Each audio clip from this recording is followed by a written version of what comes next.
HUD-pocalypse now, the great purge of paper pushers. In a move that has left the nation both homeless and bemused, the U.S. Department of Housing and Urban Development, HUD, has undergone what insiders are calling the Great Purge of 25.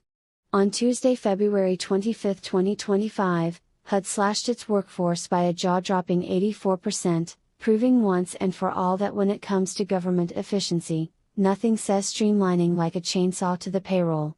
The firings, which reportedly began with a memo titled "You're Welcome to Couch Surf," have reduced HUD staff from a bustling legion of bureaucrats to a skeleton crew that could fit in a moderately priced studio apartment, if they could afford one, which they now can't.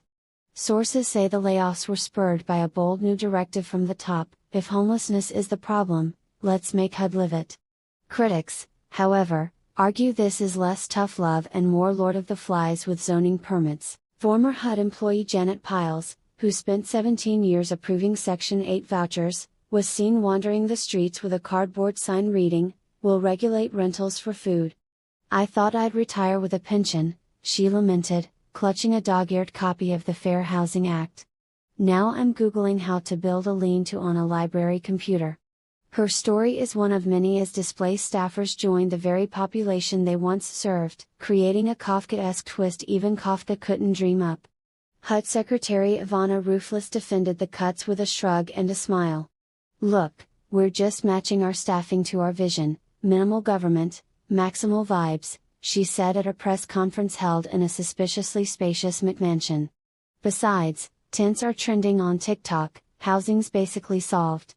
When pressed on how the agency would manage with a workforce now smaller than a community theater troupe, Rouflas unveiled HUD's new AI assistant, RentBot 3000, which promptly crashed after being asked, "What's a mortgage?" Meanwhile, the ripple effects are hitting hard. Landlords report a backlog of unprocessed applications, tenants face eviction notices written in crayon by overworked interns, and one enterprising ex-employee has launched HUD's Angels, a freelance task force offering black market lease approvals for cash under the table.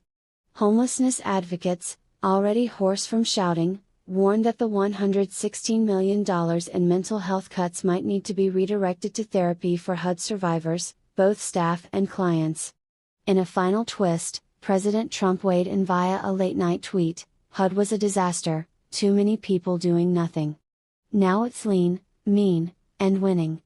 Sleep on the streets, win big." Supporters cheered the sentiment, while detractors pointed out that winning seems to involve a lot more cardboard boxes than anticipated.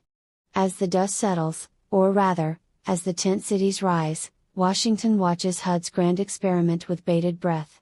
Will this be the dawn of a leaner, meaner housing policy, or just another chapter in the saga of government gone wild?